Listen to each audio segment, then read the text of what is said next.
મિત્રો આપણે આવી ગયો છે ટાકો હવારના ગોતતા હતા ટાકો અત્યારે મેં આવી ફાઇનલી ગયો આપણે છે ચીચડી આવી ગઈ છે.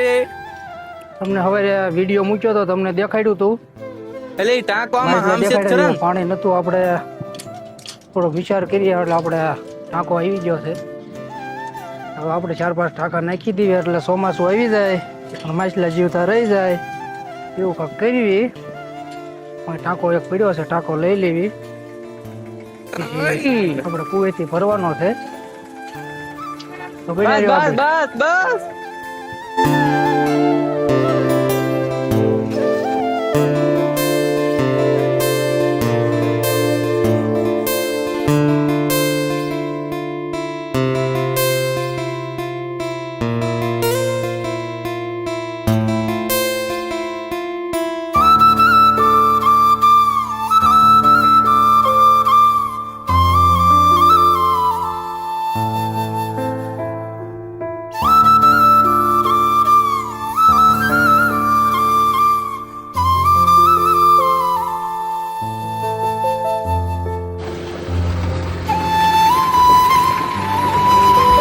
એક ટાંકો ભરાઈ ગયો